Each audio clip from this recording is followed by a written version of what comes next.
Welcome back to our series on making remote work actually work.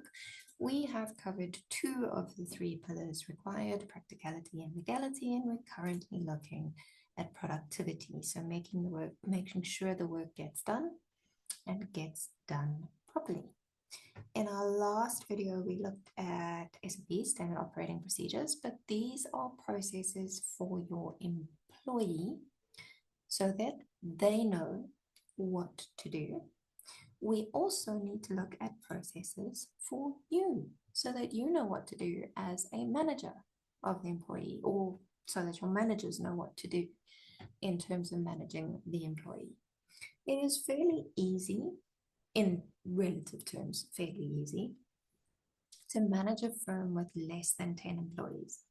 But the minute you go past 10 people, managing workflows and dynamics begins to become a little bit more challenging. And it is at that point that most firms will look at investing in some form of software, so something like Carbon or a similar practice management software, which is good. And you should invest in some form of project or practice management software because they do make life much, much easier. But before you go leaping into software to solve your problems, I need to point out that it won't. Software will not fix a single one of any management issues that you might have right now. It will help you get a bird's eye view of your deadlines. It will potentially help you get things done faster, and it might help you to prevent deadlines being missed. But it won't help you to know which one of your employees are actually doing a good job. It won't tell you which of your employees have gaps in their skill and experience. It won't tell you which ones are feeling lost and alone. It won't tell you which ones are good at what they do, but they're inefficient and slow. And it won't tell you which ones are fast, but making too many mistakes. The software enables whatever management process you already have in place. It does not fix the management process, it enhances it.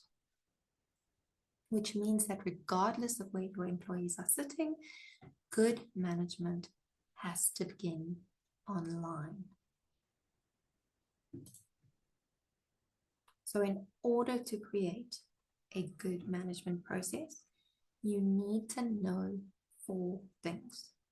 You need to know what you want your employee to be doing.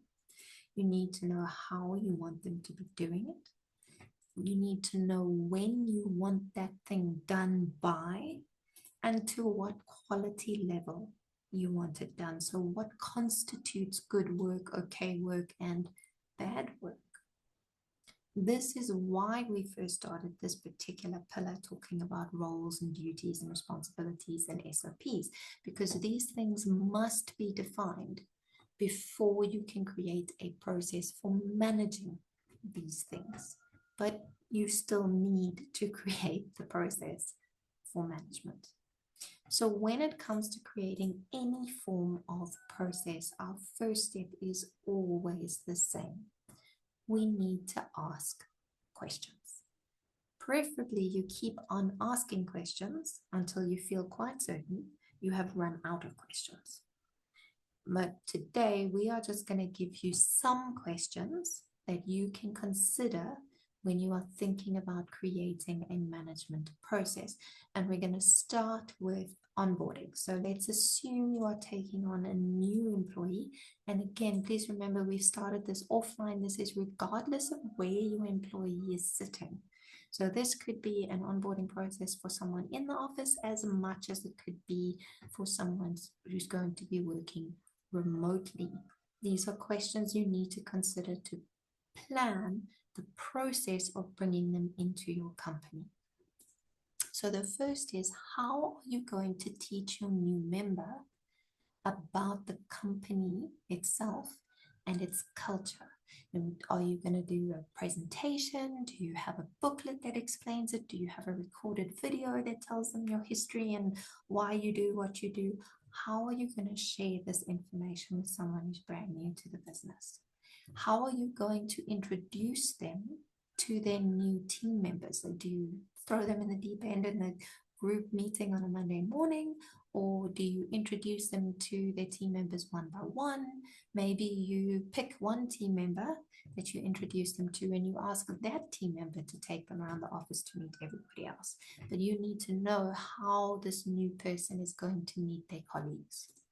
And more important, how are they going to integrate into the team?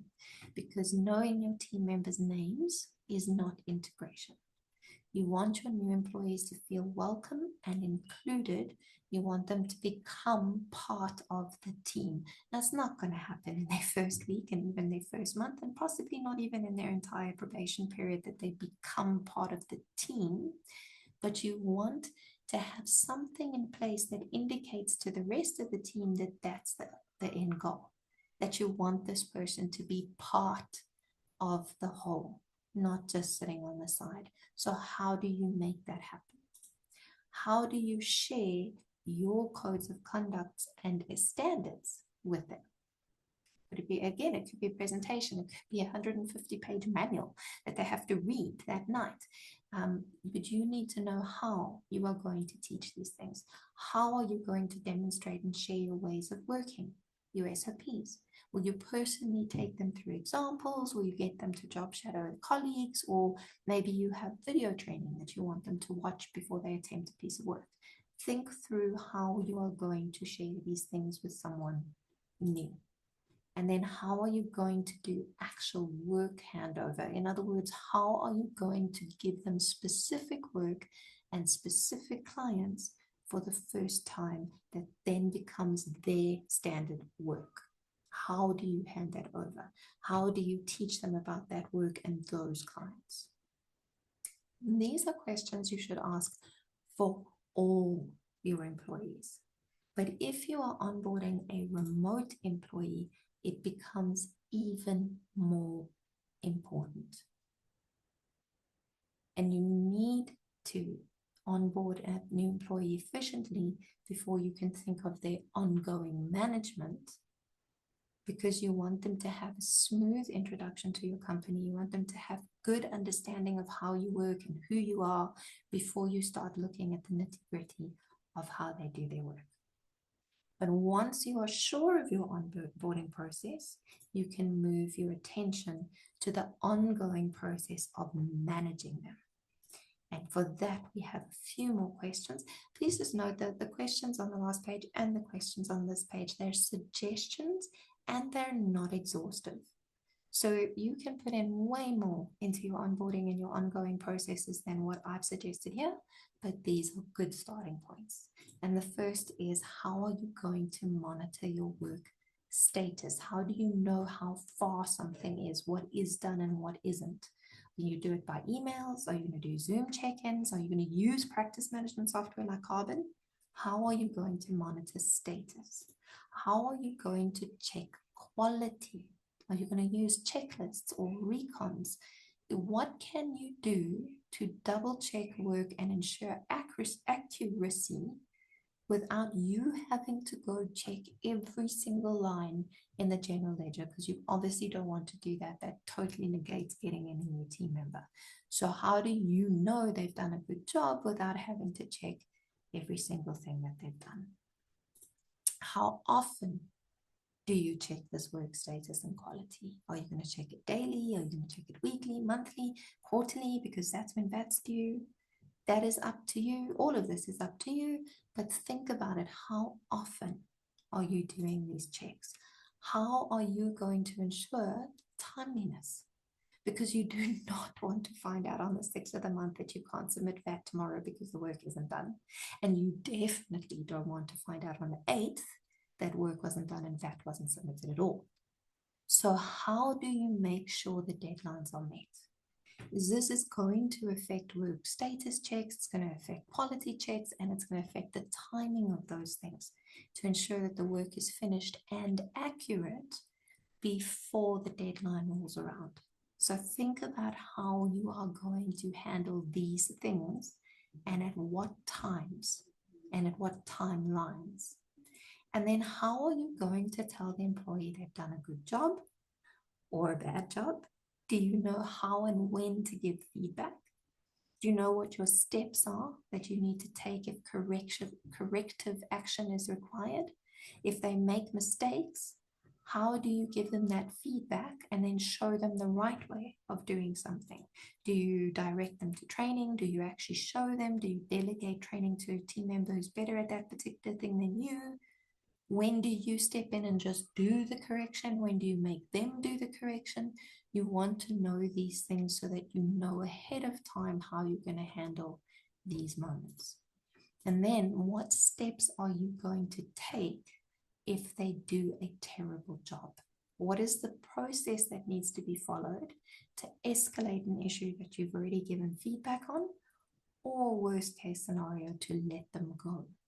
You want to have these processes clearly defined before you need to follow them. You want to have a plan of action before you are in a crisis. Preferably, you want a plan of action that prevents the crisis. But if something goes wrong, having this knowledge of what the steps are and in what order will make that crisis much easier to get through.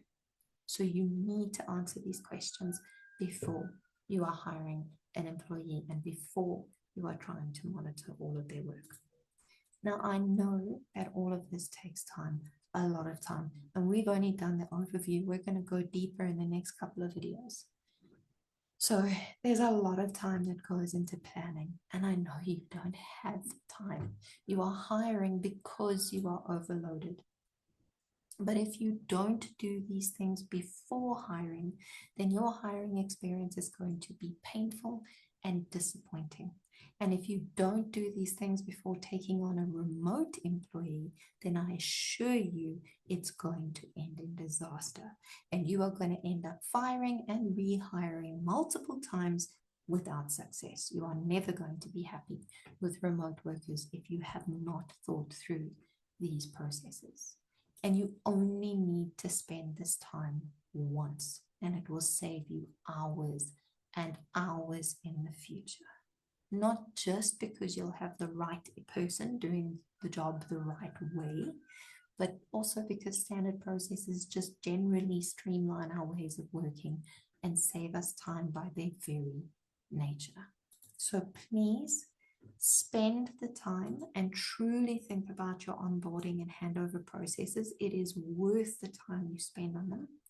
In the next video, we're going to go a bit deeper into that monitoring process, helping you to make sure you're keeping your finger on the pulse and you're ensuring quality outcomes.